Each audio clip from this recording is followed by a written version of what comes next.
Hello, welcome to the Cube Pod, episode 99. Dave Vellante, John Furrier. Dave, salute 99 times. Fist pump. Yeah. All right. Salute to you. Can't wait till 100 next week. Dude, next week, 100, and we're going to be at RSA, burning the candle at both ends, for sure. Let's get that 100th in on location, a little party after. Great. I mean, this is awesome. I think the Q Pod, I mean, get so many emails from people. Must listen to Pod, Enterprise Tech. And I can understand why. I was watching CNBC's coverage of IBM earnings, and they can see them reading from the teleprompter. Mainframes, They're they did groping for angles. they It's did a like, good they did a good job. I like CNBC, so they're awesome. But they don't obviously they're not deep, right? They're obviously covering all the top lines in earnings, but enterprise tech is hard. We do a good job. I got to say, we go deep. And RSA next week, it's prime time. Enterprise security next week. Massive amounts of content. RSA is the biggest security business show on the planet. RSAC is technically the name, but RSA is called. Most people call it from old school. yeah, they want to shed that legacy, right? RSA was a company, then EMC bought them, and it's just, it's a legacy term, so they want to It's our create ninth. their own It's our brand. ninth year of the Cube at RSA, and I think it's 15. We've been at RSA every year with SiliconANGLE and Wikibon as attendees. Yeah. So over 10 years, over a decade, but almost a decade with the Cube. And man, what a change it's happening. I mean, with the stories, we'll get into some of the big stories around tariffs, Intel earnings. You had ServiceNow had good earnings. You had a bunch of Google earnings. But I think Google and Wiz and that's going to play out on the main stage. RSA is essentially seeing the security change. We've seen 9 years. This is our ninth year. A massive shift is happening and now impacting security. I call it the big security replatforming movement. And that's what's happening, Dave, is the replatforming of security. And we're going to see all kinds of things. I know you just did a breaking analysis. I saw a little bit of the data that you presented. I've been going through all the ETR data. ETR does the best surveys and analysis on enterprise research around security vertical. I mean, they have great content. If you're listening to this and you don't know etr.ai, check them out. They are freaking awesome. I And just had Eric Bradley on. We just recorded our breaking analysis this week. The data is insane, John. I can't tell you. And I'll just share. I don't know let's if you get saw into it. this in the data set. So one of the first questions I teed up, how has rising geopolitical tension and cyber threats influenced your company's security budget? 43% said they changed their spending habits, either moderately or significantly because of geopolitical tensions and threats. And then I didn't have this data, but he had other drill down data that said 40% of those that said they've changed their spending patterns, 40% had an impact, had seen escalated threat levels. So this is real. I had framed it as it's either perceived or real. We don't really know. He said, no, we know it's real. So to your point about change, I mean, AI is changing everything. Geopolitical tensions are changing everything. I mean, the Google Wiz thing is kind of really interesting. 32 billion. That's You know, going to be a you're, big you topic of you've been talking conversation. about this on your other breaking analysis around IT spending. If Yeah. you look at RSA, it's a really good canary in the coal mine for understanding what's happening with AI and the trends in spending. That point that you've been making about IT spending is impacting the market. If you look at IBM's earnings, just as an example, their consulting division was down because of the IT spend shift. In security, spends down, but it's not because of costs, and not just because they want to crunch the budgets.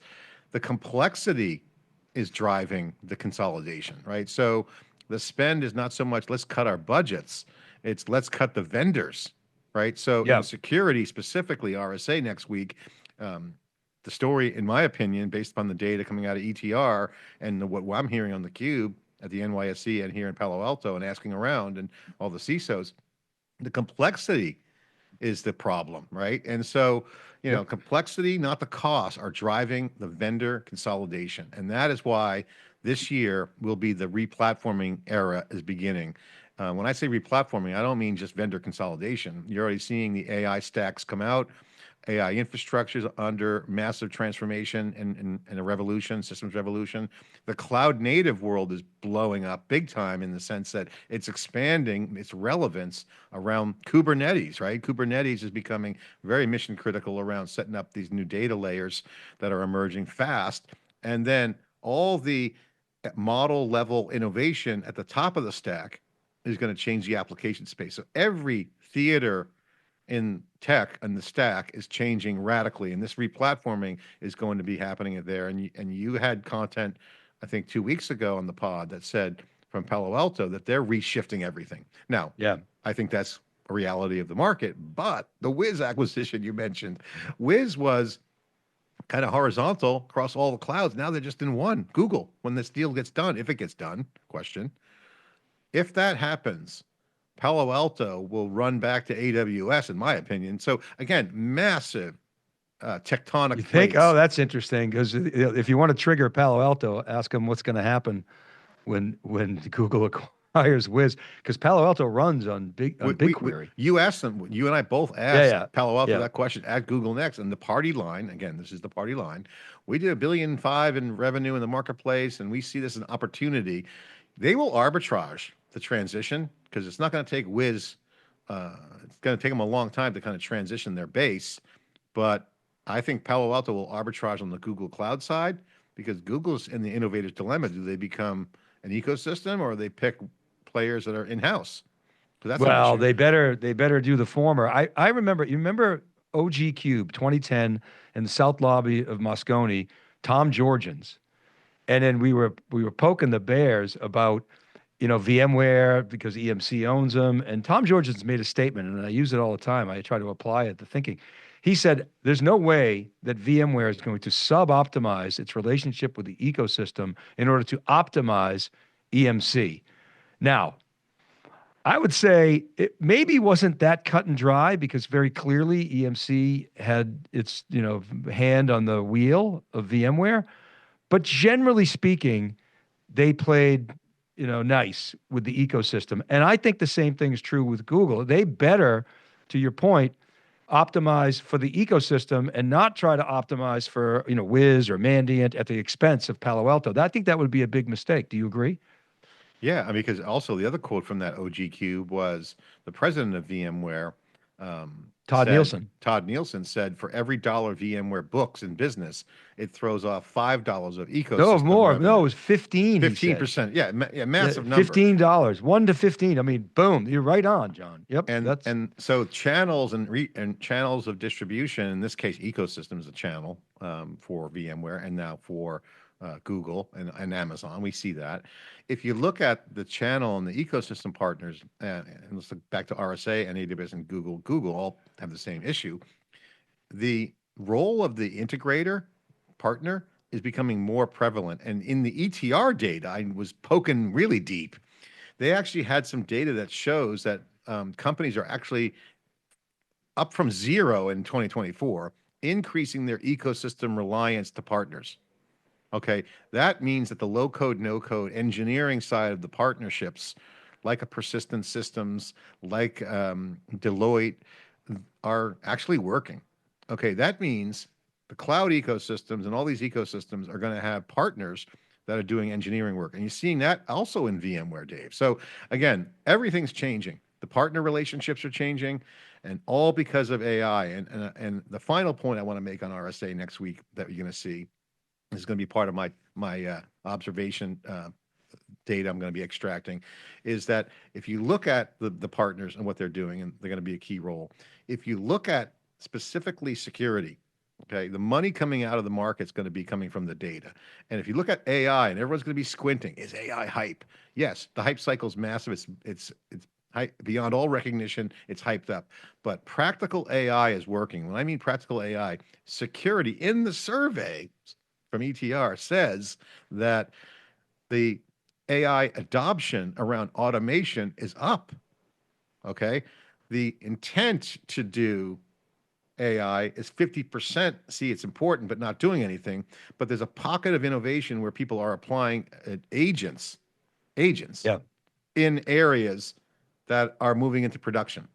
but it's not like the shiny new toy. So my little soundbite is RSA isn't about shiny objects; it's about survival through simplification. No, Because I think that covers it, John. I think you're right about that. By the way, you mentioned ETR, ETR.ai. This is a freebie on their website. They just launched a new website. You can actually download the entire report for free, which they usually don't give away that much data. We always do take snippets on breaking analysis. But I want to give you some other stats.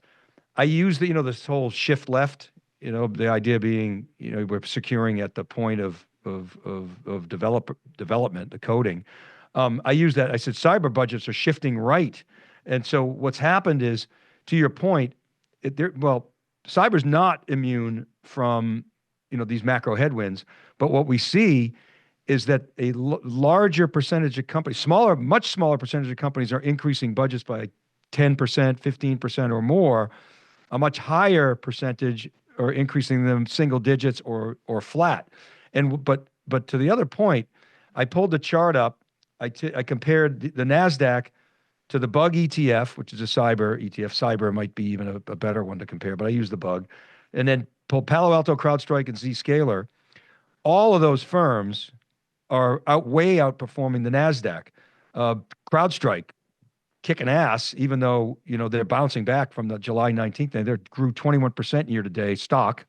Zscaler 17%.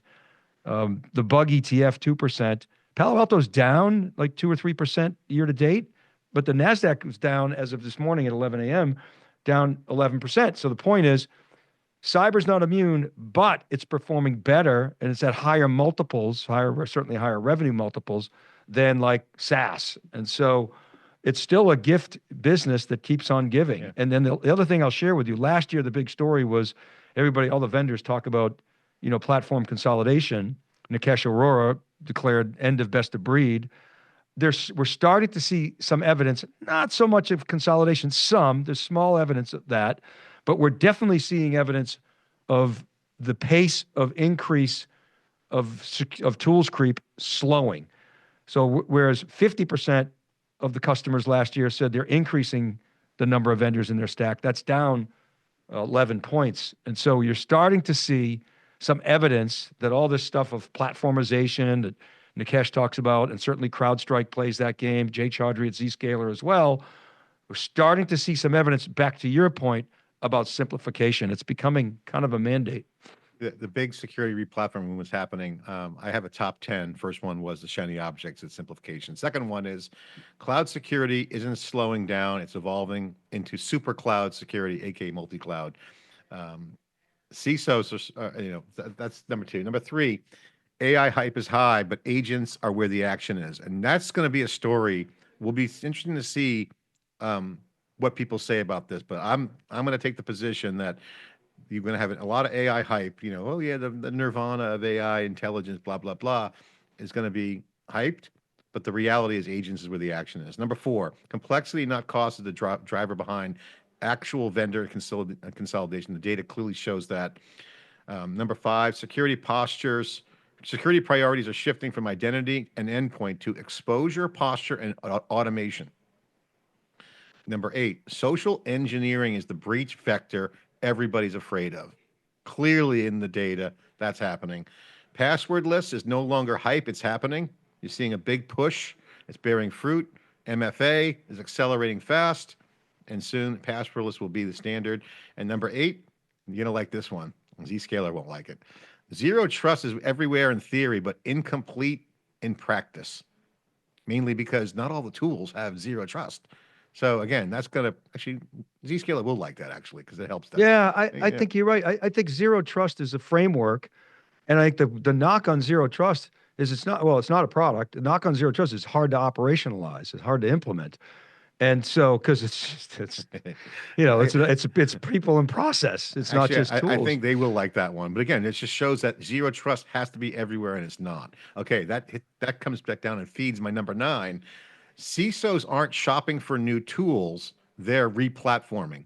Okay, this is the big story in my opinion. We'll hear more. I have a little survey that I did, ad hoc survey with CISOs in my network.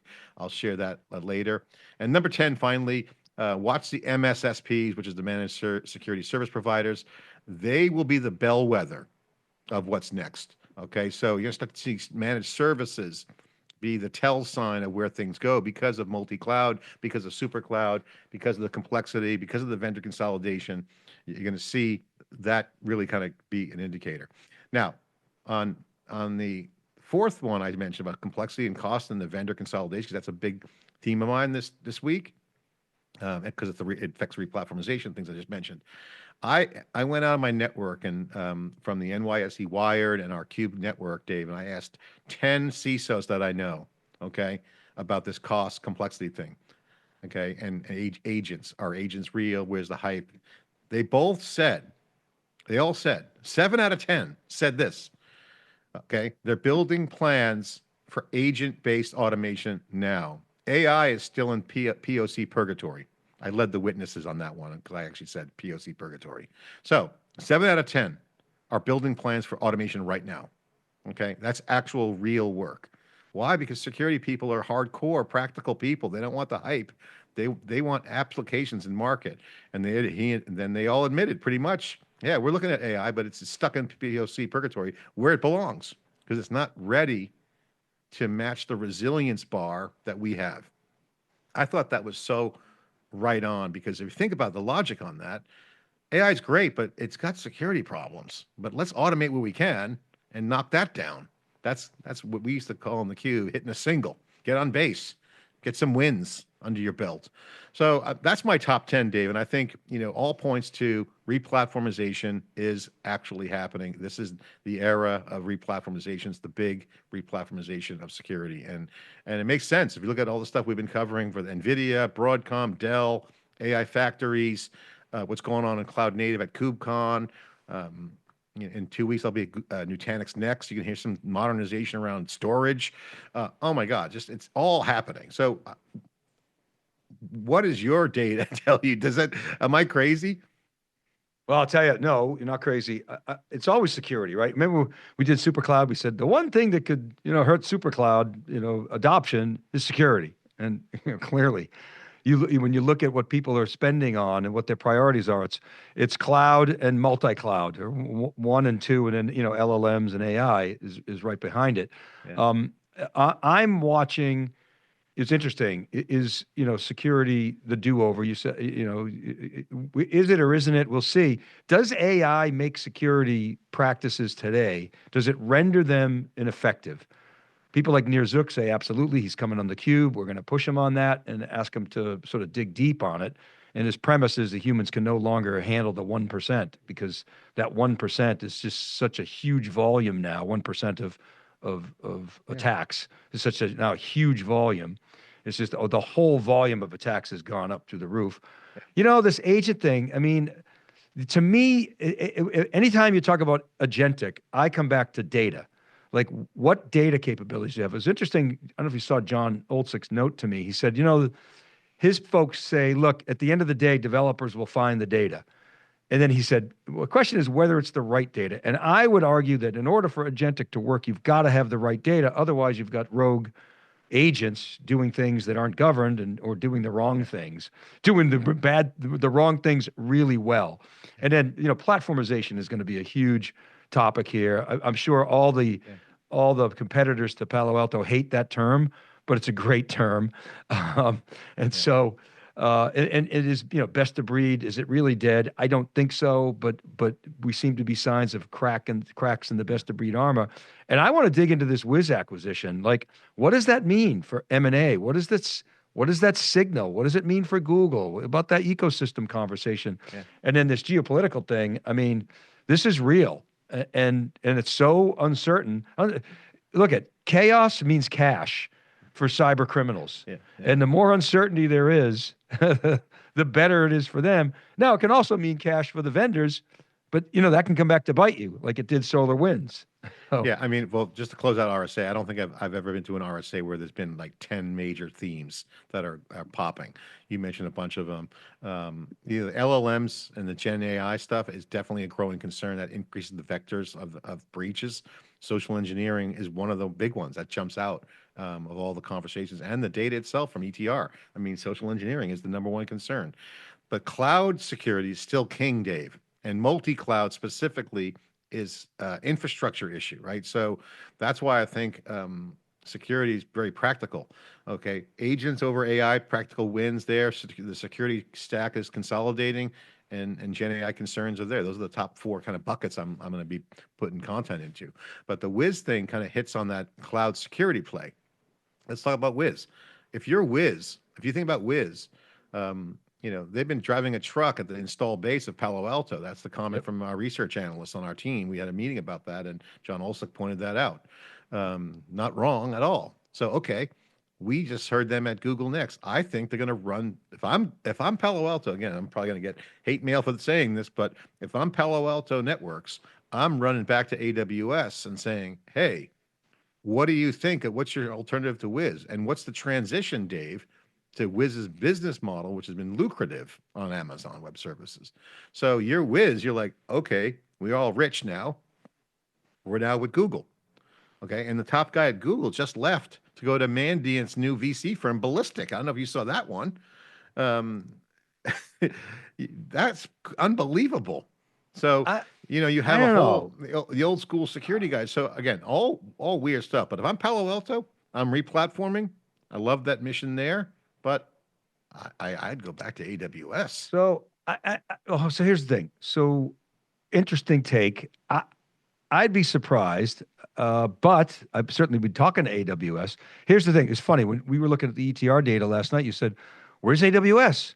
Because we know AWS has great security, but the reason they don't show up is because people aren't spending a ton on AWS security. They're spending a ton on AWS, which has built-in security. So they don't monetize security the same way that Microsoft does, the same way that Google is trying to do with the Mandiant and the Wiz acquisition. They've got to obviously monetize those. Microsoft makes tons of money in security, probably the biggest security vendor on the planet, revenue-wise. Not a pure play, and whereas AWS, yeah, they sell some like things like Security Lake. I think there's some fees around that, but generally speaking, because they're not way up the stack, like both Microsoft and now increasingly Google are, they don't monetize that as much. Now, as far as Palo Alto, you're right. Wiz was driving a truck through Palo Alto's install base. Let's go back a few years, and Palo Alto hired a bunch of folks to run their cloud business and Cortex and Prisma Cloud, and they had to do layoffs because Wiz was hurting them. They rewrote the platform. They rewrote. My understanding is they rewrote the platform twice. And a big part of this was Wiz was beating them. My understanding now is they've not only stopped the bleeding, they're actually winning. Now, of course, Palo Alto, they're great marketing. They say, "Oh yeah, we beat Wiz now head to head." We'll see. Here's my play. If I were at Palo Alto, I would be fudding the Google Wiz acquisition. Say, okay, now you don't have a pure play anymore. Now, is Google going to be pushing, I'd be asking the questions you asked. Are they going to sub-optimize their ecosystem? But I don't think Palo Alto is going to unhook from BigQuery, and here's why. BigQuery is like great product, maybe the best data platform out there. What are they going to do in AWS? They're going to go to Snowflake and probably pay more. They've negotiated great long-term deals with Google. So I think that piece of the infrastructure is fine. Now, go to market, a distribution channel, different story. I would definitely be bellying up to Amazon, in particular because they don't compete with Palo Alto. And I think they've got relationships, by the way, with Amazon. And I would be, competing with Microsoft. So I think your instinct is on the go-to-market side, but I don't think it's going to change their product contribution, their product value that they get out of the data platform, BigQuery, and increasingly some of the AI tools. What do you think about their platform? Because you spoke with the CEO. We have Nikesh, Nikesh, and we have the founder coming on at Nir Zook, RSA, yeah. Nir Zook. What do you think they're going to be saying to you, publicly and privately? Well, I think publicly and privately, they're going to be saying it's all about platformization. It's working. Here's 3, 4, 5 examples of large companies that have consolidated. Here's their ROI. They've got proof points, and it's working. It's early days. When I push them, I'm like, okay, if you can get to 50, your market share right now is, let's call it, 6, 7% of a whatever $200 billion market roughly. I said, you know what? If you can get to 15 to 20% of that market share, I will concede that platformization is working. And their response is going to be, Nikesh, she's got balls. We're going after 40%. So, Of course. so if they get to Bravado. 40%, clearly that's platformization wins. But I think, and I was talking to Zeus about this, I think 15 to 20% is a winning indicator. And then Nir Zuk, I mean, he's just, the guy's out of the Israeli army. He knows the way. He's like, stares you down and says, this is the way. We are right. There is no other way. And we're going to kick your ass is basically his whole posture. And his whole thing is, if you're not an AI company, you're not in cyber. And we are the best AI company out there. Now, and I say to him, oh, wait a minute, what about CrowdStrike? And he'll like poo-poo CrowdStrike. CrowdStrike is has legit AI chops and has for, 10 plus years. So I really like what CrowdStrike, you probably saw in the ETR data, who's the number one innovative vendor. CrowdStrike came up. Yeah, But even with all that controversy, CrowdStrike, yes, and here's the most interesting question.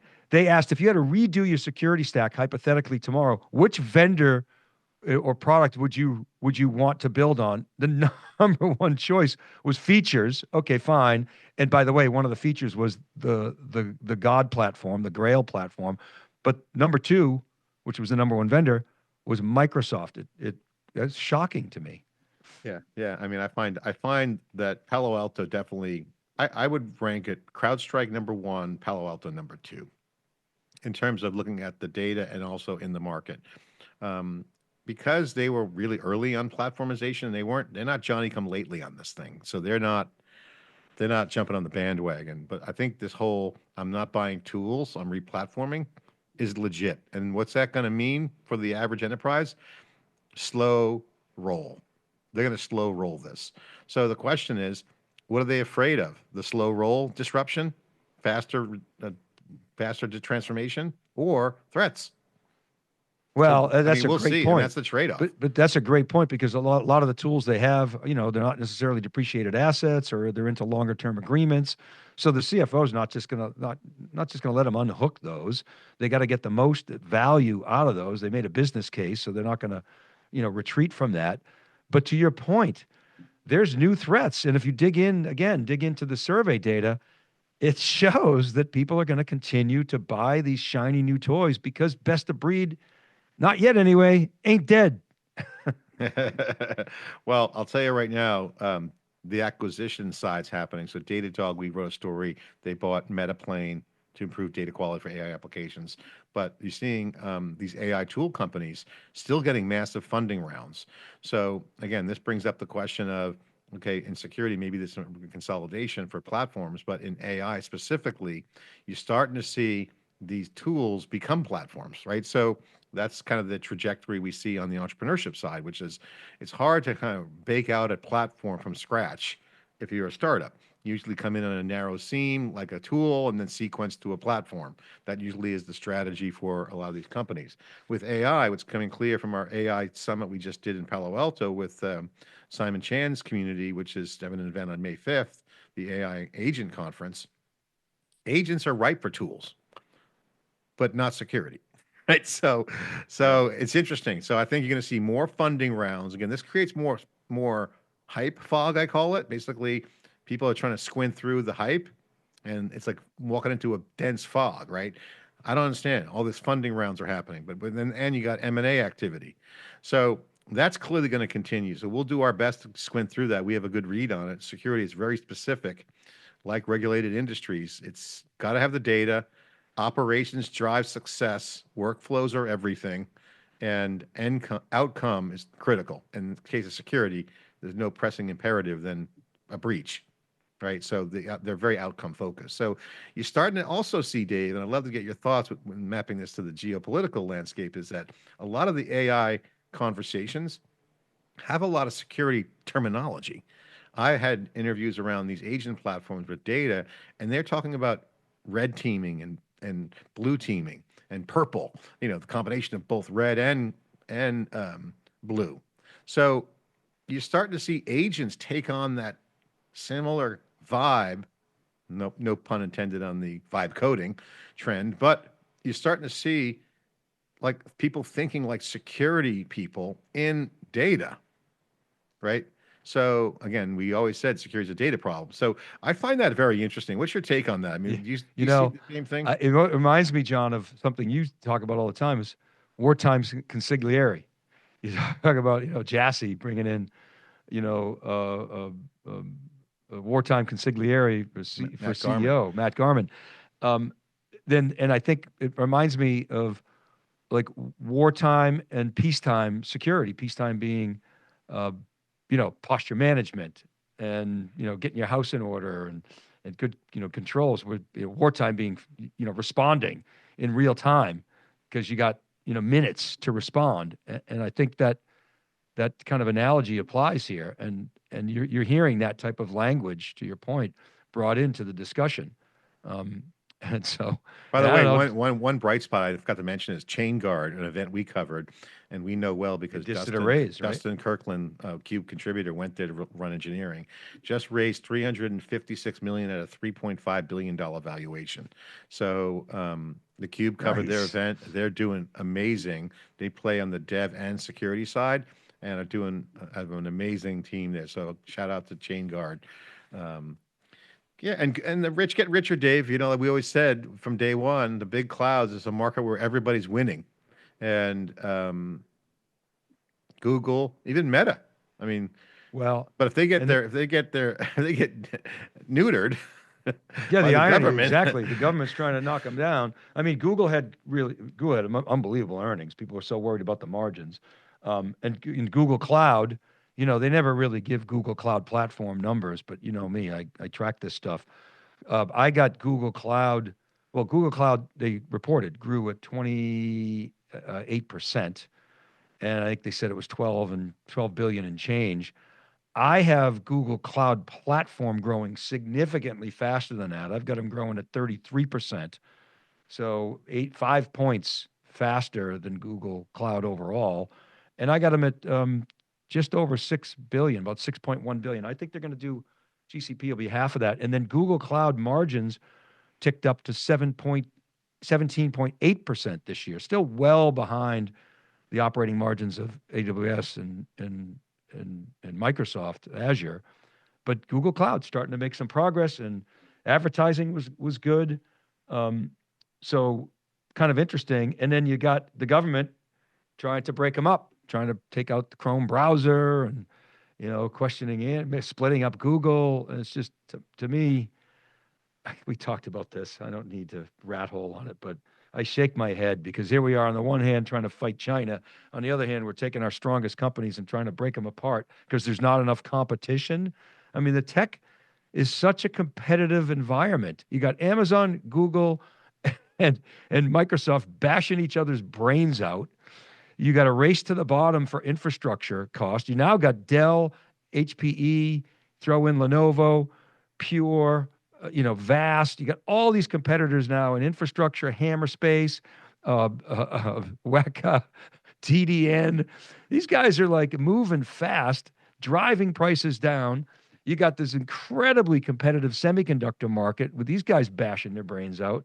So it's like, I mean, I get the monopoly thing, but just being big, is not the problem. And I just don't think the government has their head on straight. And then Intel, I mean, we could talk about Intel, all day long. I actually think what new CEO is doing is viable more so than what Pat was doing. But I would still, but it's not bold, and maybe that's the right Lip play. But we Bhutan should talk is about that. announced. Lip Bhutan, the new CEO, announced engineering refocus, reductions in Layoffs. unnecessary bureaucracy, which is layoffs, and a 4 day per week RTO policy. So Yep. here comes Intel marching. Generous. Yeah, Lip Bhutan, Ted, you've taken 20 billion in CapEx down to 18 billion. Oh, by the way, that'll get you about 2/3 of a fab these days. So they really can't compete on CapEx. They got basically they beat revenue with 0% growth. They had an EPS miss. Their fifth quarterly loss in a row. I think they lost $800 million. Data center was up 8%. The data center grew last year at 50%. PCs are down 8%. That's their wheelhouse. Intel Foundry Services up 7%. You know, it's a smaller business. They should be growing much faster than that. Basically, what's happening in my view with Intel is Lip-Bu Ten his strategy is absolutely viable, and I think it's sensible. Cut, focus. The problem is he's never going to catch up to the leaders on advanced manufacturing, and so we are going to lose advanced manufacturing as a U.S. Headquartered company. I think it's important. Matt Garman, maybe some others, obviously Intel's board either doesn't think it's important or is clueless. The government doesn't seem to think it's important. But I, as a taxpayer who's, you know, giving $50 billion, part of my hard-earned money toward $50 billion CHIPS Act, of which like 8, 10, $11 billion is going to Intel, I feel like I have a say in this, and I would much rather see a spin out of Foundry. You guys know how I feel about this, so I won't go into it. But unfortunately, I think we're going to have yet another Global Foundries or another Texas Instruments, good companies, but we in this country need leading advanced manufacturing, and I think it needs to be A, U.S.-based headquarters, and B, I just don't want to see Intel, you know, become a meh company, and I think that's where they're headed.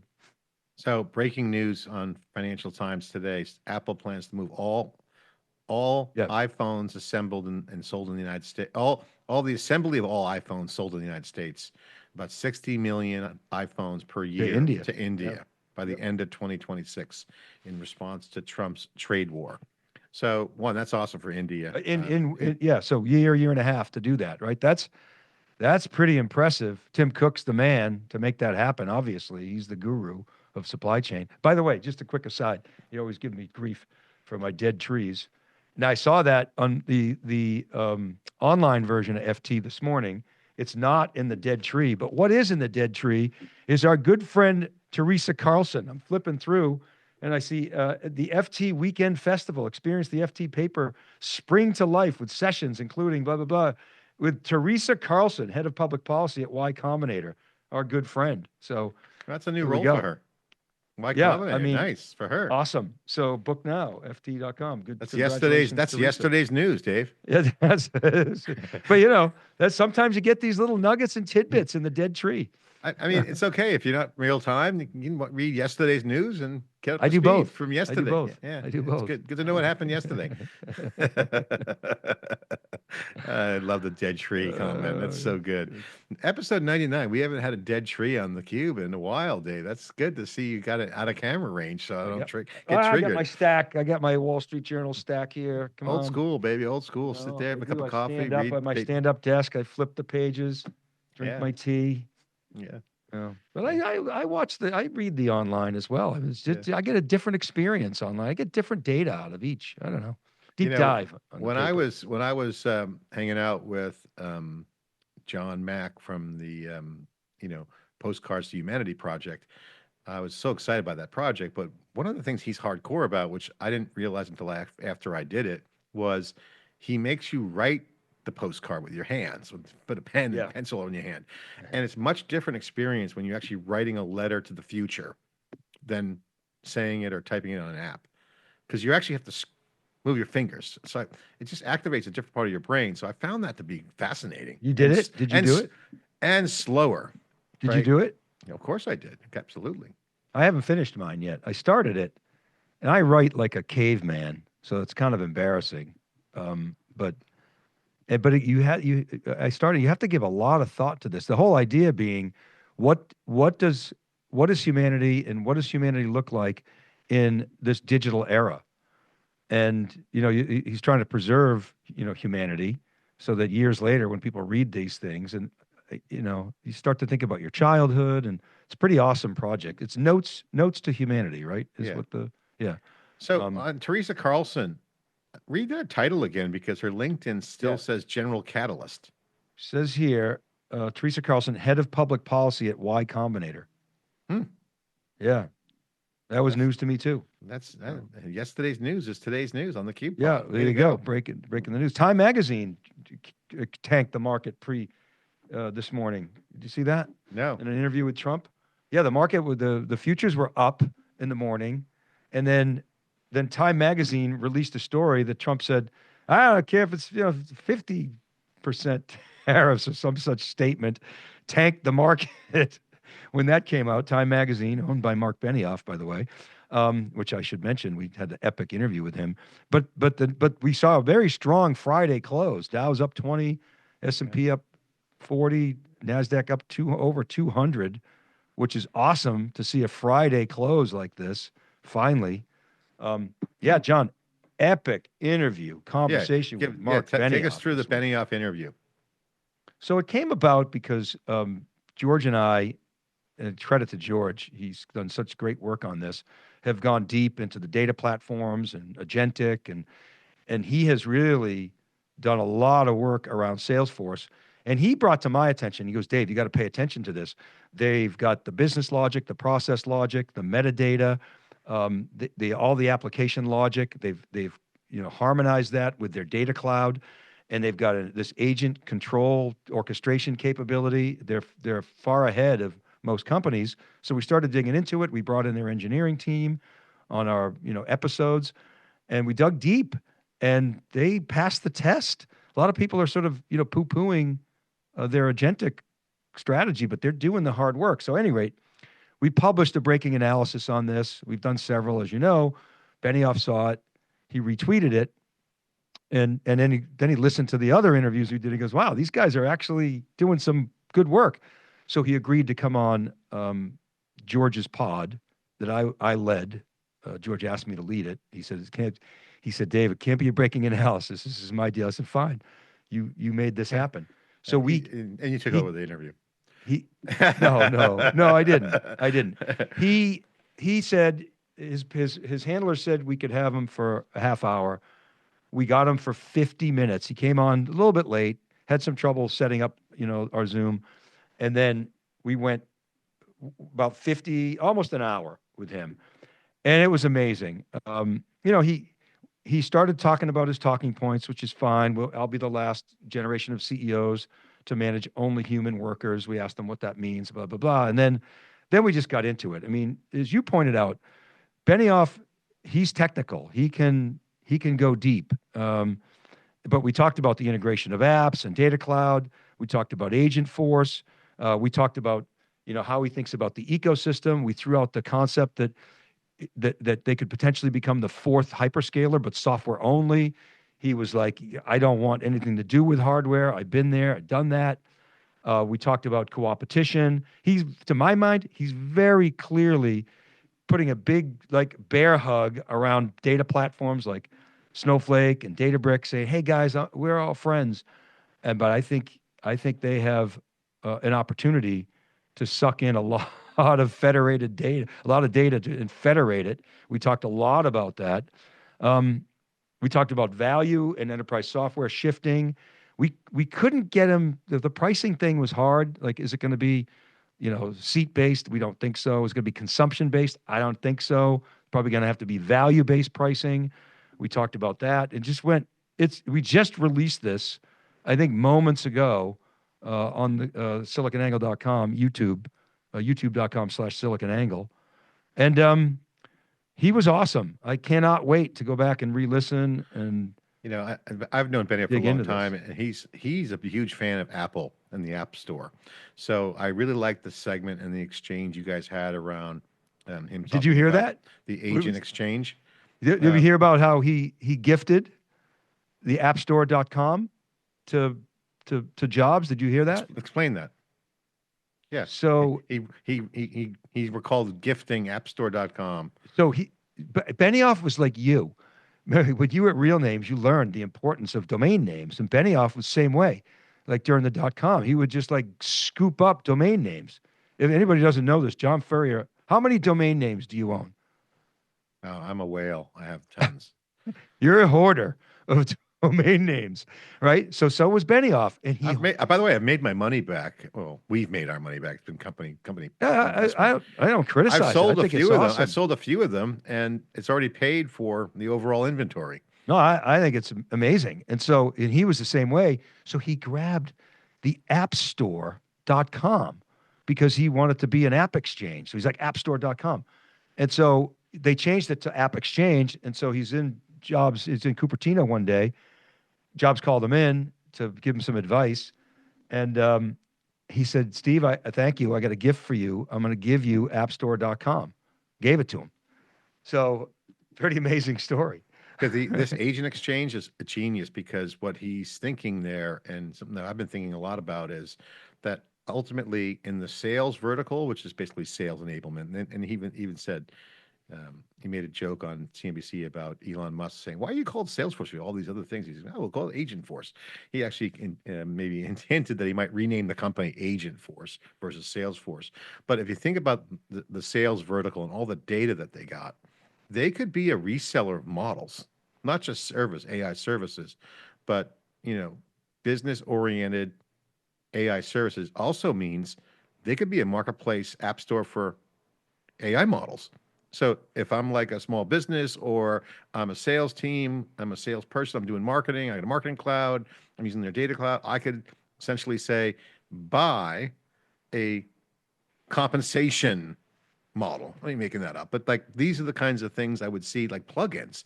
Remember the old plugin days when the browser came out, and now things like WordPress or old school concepts. I see agents being plugged into systems like the Matrix. That scene in the Matrix where I've been referencing that a lot lately, where he learns how to fly the helicopter, or judo, becomes a master in judo. He just uploads the skills. That's very much happening right now, and that's on the future roadmap. So I think that idea of an agent exchange as an app store for models is more valuable than just services, which, by the way, still is good, lucrative. I would add models to that. So Mark, if you're listening, definitely pick up the models on that. I would definitely do that, because I see a future where you just click a button and it integrates in, an agent onboards it, done. So one of the interesting things, two interesting things, if we have time. One is George is constantly changing his themes. He's changing the road to intelligent data apps to the road to service as software. What does that mean? So for years, enterprise software has always been hard-coded processes that basically are static. Static microservices that you code it, and that's it. The process that's coded is the process you got to use. You can't just change it. They're not malleable. Well, and you think about that. You think about the original cloud. What got SaaSified? It was CRM. Benioff was the first, and it was HCM with Workday. It was IT, service management with ServiceNow. It was, on and on and on. What George's premise is we're flipping that on the side, and we're doing services as software. These services are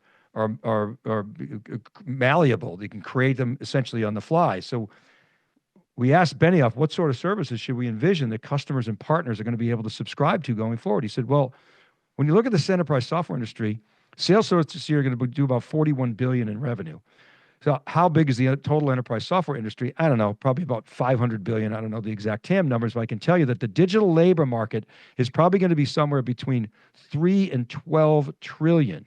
So we're not just making enterprise software to help you create, read, and update. That's the CRUD database comment. I can explain that Nadella did when he was trolling Benioff. Not going to do that anymore. We're now providing digital labor. It's already taking place with customers. He mentioned Open Table, and he talked about Agent Force. But the point is, you're going to be able to essentially, through agents, create new types of processes. These processes will be malleable building blocks, and agents will be able to execute on them. And the point about Nadella, you might recall, Nadella was trolling Benioff. I think it was on the Gurley podcast. He said, SaaS in the future, it's going to be agents up top and just talking to CRUD database, create, read, update, delete. Basically saying, Benioff, SaaS, that's going away. Benioff's like, you're clippy.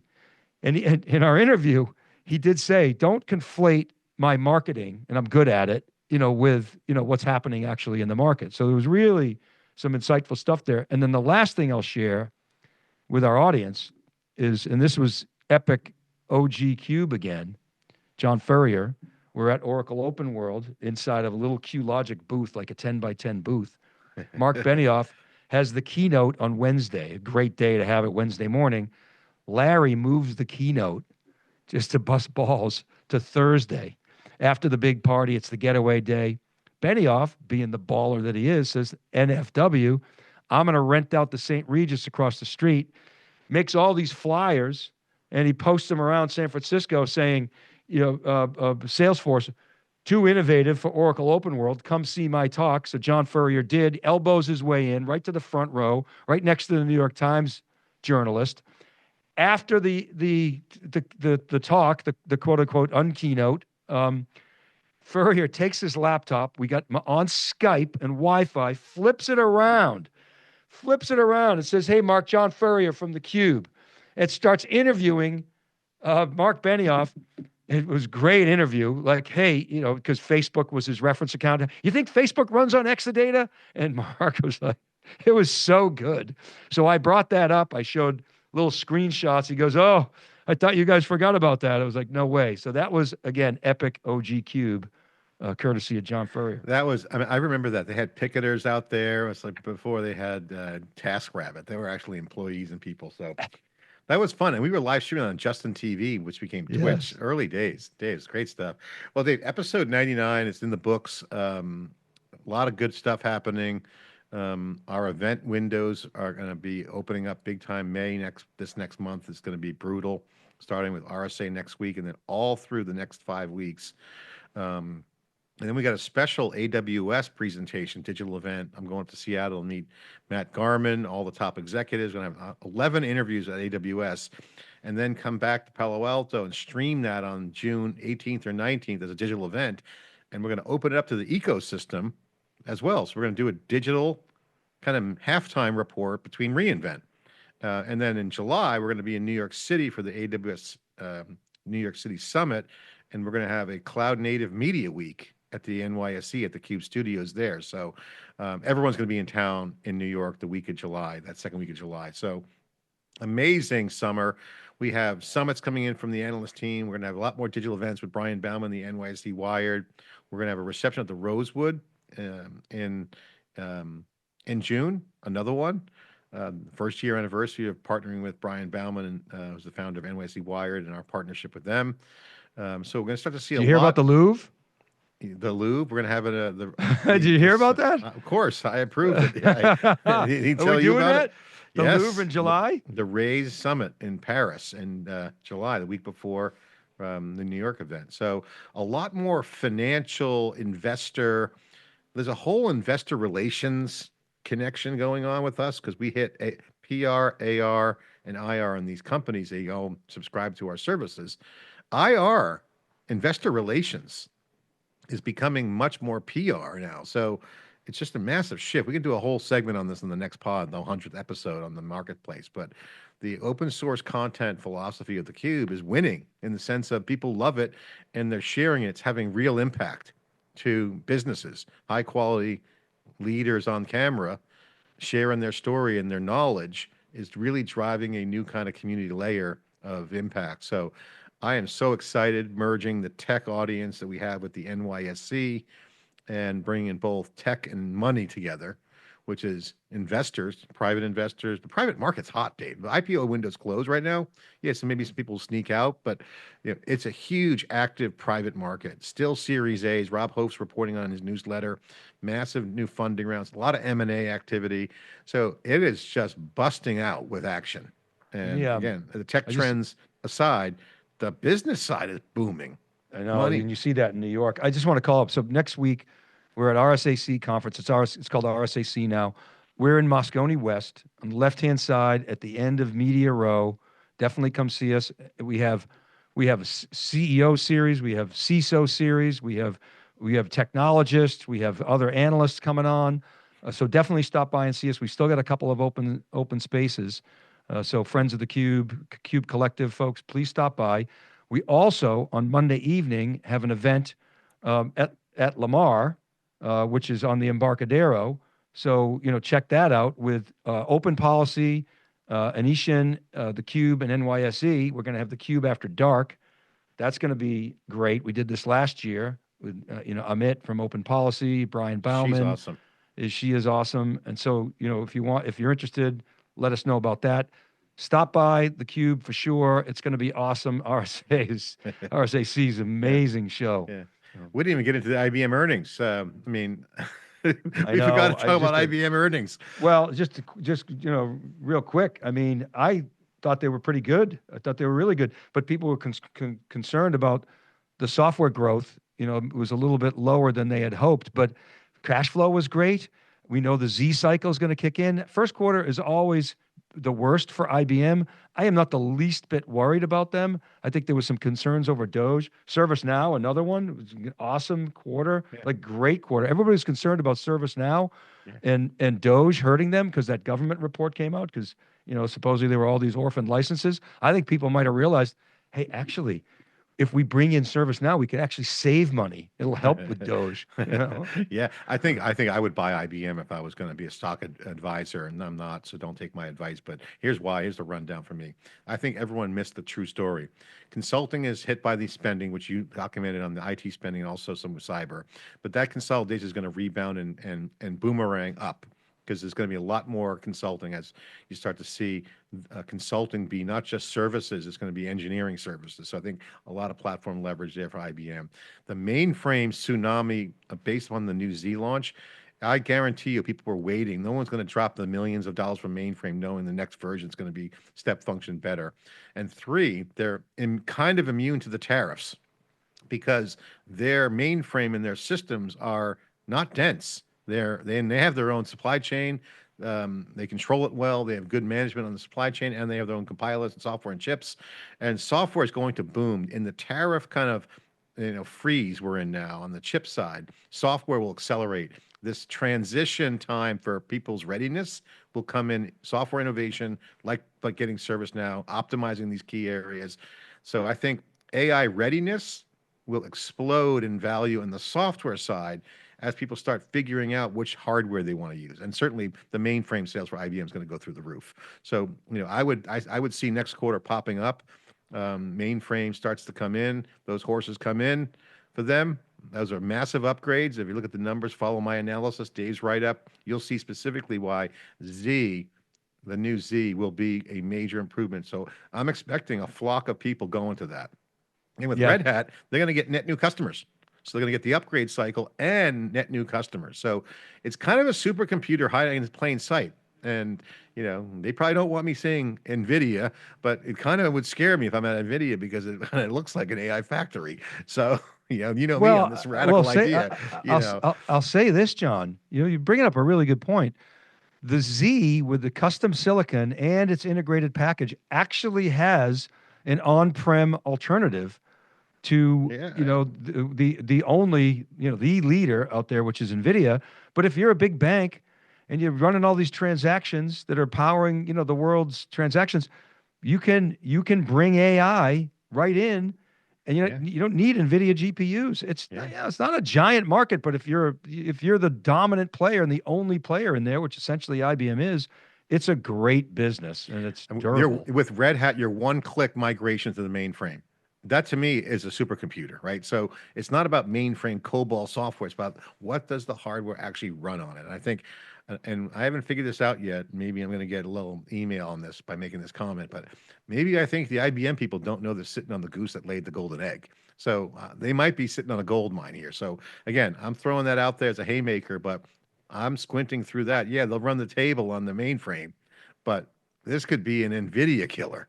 Right. So no, different market. No way. Not killing NVIDIA. The government's trying, but Well, I look at a lot of on-prem workloads.